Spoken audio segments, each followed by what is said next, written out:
Hi guys, welcome back to my channel. Welcome back to Natalie's Life Edition. Today in my life, I'm going to give you guys a story time of how I almost became someone's second wife. If you haven't already, please subscribe to my channel. Please like this video if you enjoyed the contents of the video, and share if you care. Alright, let's get right into the video. Okay guys, hi Shysquad. Okay, so I'm gonna be nervous talking this story, so you guys be aware of that. Um, this happened 6 years ago when I was in college. I got a text message from my brother. This was not my biological brother. It's just like someone that I knew for a while, which they developed from being your friend to becoming an older brother. You know how that goes. So a text message saying that, Natalie, I'm back in town. He went to school out of town. He's like, I'm back in town. Let's just link up for old time's sake. So I said, okay, cool. But at the time, I was always busy with school, guys, getting off at 9 p.m. at night and then going to the library, getting home at 12:30 or something. So I never had time. So one day I went to the mall with my best friend, and we were done doing things that we were supposed to do. And he messaged me. He's like, oh, what are you doing? Can we meet up? And I said, sure, but I have my best friend with me. And he said, okay, that's cool. We meet up with him, we chatted, and we left. We came back. When I got home, he texted me. He's like, Natalie, this was nice meeting up with you, but your friend was there, so we couldn't really talk about this stuff, the old time, the stuff that we wanted to do. We didn't get to catch up well because we didn't want to leave. He didn't want to leave her out of the conversation. So I said, yeah, that's good. He's like, I just hope that we can meet up at another time. I said, okay, sure, if a time permits. All right. So he kept on texting me over the period of the time that he messaged me. I've learned that he had a wife, and a beautiful wife, and a child, and he had just bought a house, so he wanted me to see it and all those stuff. So every day he messaged me until one day I got off school early around 5 something p.m. and stuff. He messaged me. He's like, Natalie, are you available today? I wanted you to check out the house and help me with some stuff, how, like, give me some tips, whatever. So I was like, okay, cool. I wasn't thinking anything of it at the time. So I said, okay, cool. Yeah, you can pick me. He's like, okay, I'm going to come around 7:15 or something like that. I said, okay, cool. I was getting dressed. While I was getting dressed, guys, I started panicking. Like, so tell me why I started panicking. So I was like, this doesn't feel good. This was the Holy Spirit trying to caution me that I shouldn't go, but I went anyways. I went to my brother's room. I said, this was my baby brother. Although he would kill me for calling him baby.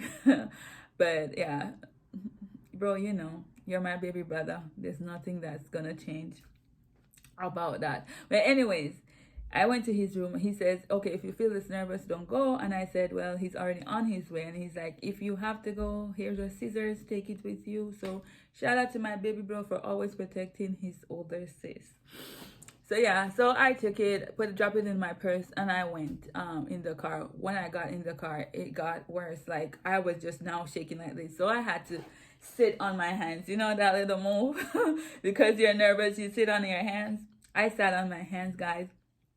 And I realized that I just gotta talk so that I can get comfortable and calm down. So I started talking, asking him about his wife, his kids, about when he went out of town and everything. Then I got calm. Then we got to the house, guys.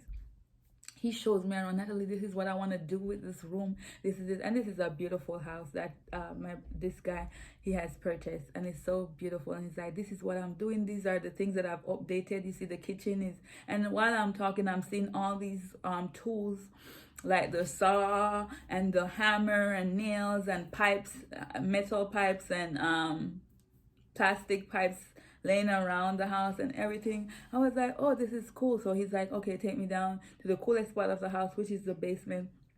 This basement has a kitchen and he has everything in there. And he's like, yeah, Natalie, this is where you're gonna stay. So in my mind, I'm like, okay then, bro. My brother bought a house, and a place that in case I was ever homeless at any point, I could go there. That's what, I thought he was just joking. That's what I was thinking. So I started laughing. I see you, bro. I see you, bro. Started laughing. He says, no, Natalie. He says, no, Natalie. I really want you to come here and stay with me and my wife. So I was like, Suddenly pops into my head. I was like, duh, he wants me to be the babysitter. Why didn't I think about that? So then, guys, I lived with my mom at that time, and I had a good job. So all I had to do, I didn't have any bills. All I had to do was to pay for school. So, your girl, sorry, your girl was gonna decline that because my job was good. So I was like, if you ever ask me, I'm gonna decline it in the nicest way possible. So he says, Natalie, I am so serious. I want you to come here and live with me and my wife. I want you to be my second wife.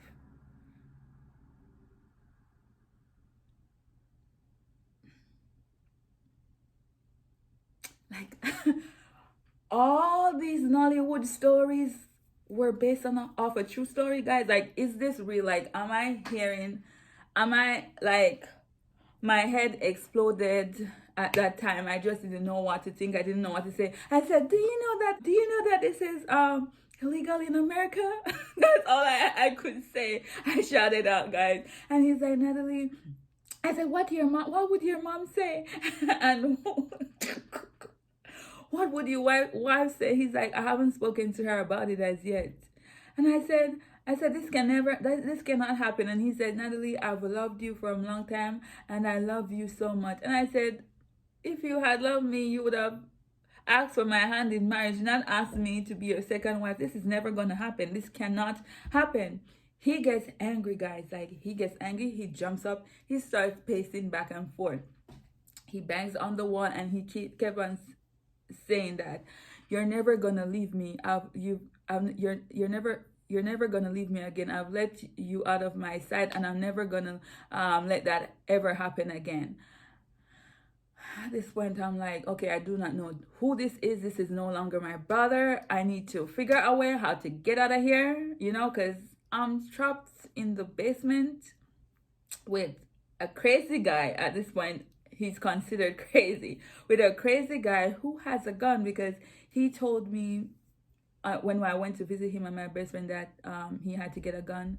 So, it's important to have a gun or something so that you can protect yourself and your family. So I'm aware that he has a gun, and I'm trapped in this basement with this guy. And he is what do you call it, iPod that controls the locking of the doors. So I know that I am in danger. So of course, Natalie didn't have time to panic. She had to think her way through. So all the mathematical equations, like in Matrix, start popping up. Boom! Then the light bulb pops up. I get what I'm gonna say. So I had just learned reverse psychology in school. So instead of saying I don't like you, reversed it. I said, I've always loved you. I've always loved you, and you remember the time when I did this? This is because I loved you and everything. Best believe that the guy went from 100 calm all the way down to 0. Like, he was so calm. He's like, okay, I'm gonna go to the bathroom. I was like, wow. Minute he went to the bathroom, grabbed my phone. I texted my friend who was working at Walmart overnight at this time. I texted him and I said, hey, I am at this location. If I don't call you in 30 minutes, call the cops. He said, Natalie, what's up? I said, can I talk now? Boom. As I was about to drop my phone, he gets out of the bathroom.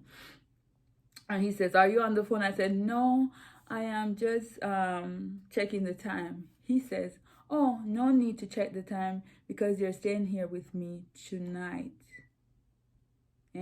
So this thing is premeditated, Abby.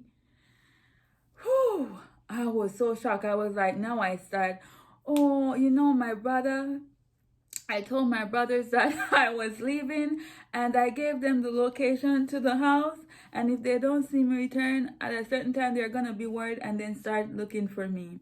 He says, I thought that was gonna work, He says, oh no, it's okay, they will figure it out. I said, Jesus is Lord. What have I gotten myself into now? What have I gotten myself into? I should have stayed home. Why did I go here? But then, boom, I have to go back into thinking mode. First, I know that I have to get my way upstairs, because if he gets angry or something and starts doing something, like, he could kill me in that basement. Best believe. So I had to get up to the top floor where I can just easily escape through the door and just run away. So I remember that there's something upstairs that's not downstairs. So I said, bro, I wanted a drink. He says, okay then. So I said, he goes and opened the fridge downstairs in the basement. And I said, he says, what do you want to drink? And I said, I want a Smirnoff Ice. He says, oh, okay. I said, yeah, it's in the fridge upstairs. He's like, okay then, are you sure that's all you want? And I said, yes, please. And we went upstairs together. Now I'm upstairs, I feel safer than being in the basement. So I'm looking, I saw that the door is there, and I saw a chair. So I pulled the chair all the way to the door as he was pouring the drink, and I sat right next to the door. And right as I was thinking, I was like, I have to calculate my every move to that door. So I'm sitting and I'm calculating how I'm gonna move from here and get to the door. I'm calculating my every step so I can run out. So while I was calculating, I realized that, what am I gonna do when I get outside? This is a neighborhood that is secluded, is made of retired folks. It's just like a neighborhood that old folks come to chill, and the houses are far apart, So I was like, oh my gosh, how am I gonna escape this now? How am I gonna escape? Like, when I go outside. So right there, I'm thinking, I'm making the conscious thought that, you know what? I'm gonna run for good, get out there. And when I get out there, I'm gonna run as fast as I can. If he jumps in his car and try to catch up with me, I'm gonna divert. Like, I'm gonna go run over off the road into the woods to the back of somebody's house to get help or something. But I'm not gonna stay in here and die. You have so many weapons up here that could kill me in 1 second. I need to get out of here. So that's what I was calculating, and immediately as I was doing that, he came and sat right next to the door. What am I going to do now? So, Shysquad, this is where my shyness came in handy. As he was talking to me, I turned my face there. As he was talking, I was turning my face here, and he knows that I'm shy. So what he does, lift the chair, pull it, and he put it over there and he sat there. And I said, thank God. Now the way was clear. I just made sure that my phone was in my bag. I was checking everything, and I was just about to dash through the door when I saw, like, a message came, boom. His phone was on this place, and it was vibrating.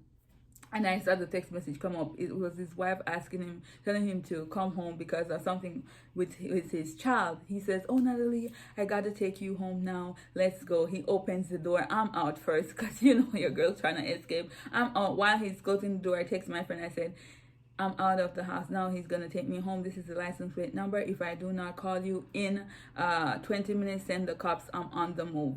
Boom. Drop the phone. My friend understood. I got in the car. While we were driving in the car, this guy tries to kiss me again. And I said, please focus on the road. I am scared. He said, oh, sis, how could I ever put your life in danger? Nonsense. How could I ever sorry. How can I ever put your life in danger? I am so sorry. He takes me home. After he takes me home, as soon as I got home, I pushed the door. Like, guys, the energy and force in which I pushed that door, the door I could break that door. I pushed the door. I said, bye-bye, boom, slammed the door, and I ran into the house so fast, guys, and I went straight to bed. I went to bed because I wanted to block out what had happened. At first, I can't believe that this has happened to me. I can't believe that this has happened to me with that person who I trusted. Like, seriously. And I can't believe the third time that my mom is actually right. The whole time she's telling me, Judy, stay at home, stay inside, don't go out, don't trust people. She was actually right.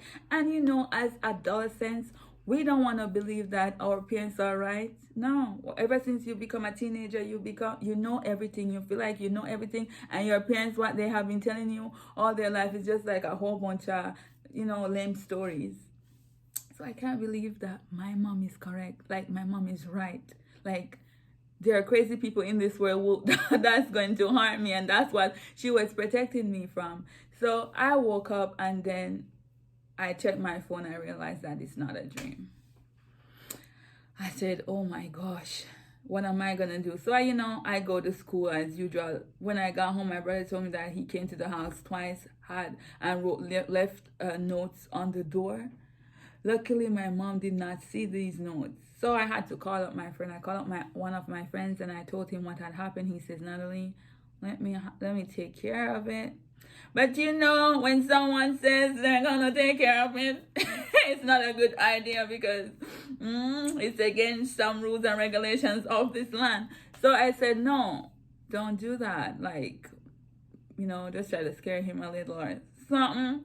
And he says, okay, lawfully, So he calls him, and he says, hey, Natalie, I'm aware of what you did. And Natalie told me the whole story. And if you ever try this, coming to her house or all these things again, I'm going to show up at your house and, tell your wife what you've done, and call the cops and tell them what you have done. That was it. He never returned. And I also did my part, because the place where I live in, they had security. So I brought it to the security personnel, and I showed it to his license plate to them, and said, if this car ever come here again, please call the cops. And so ever since, I haven't seen him. I haven't heard from him again, and I blocked him on all socials and everything. So guys, moral of the story: don't trust anyone. This is someone that I knew from a long time, that he has grown into becoming my older brother, so don't trust anyone. Once they're not your blood, don't trust them. Secondly, and this is for all my Shysquad members from 9 all the way to 24, don't trust. Like, your parents are right.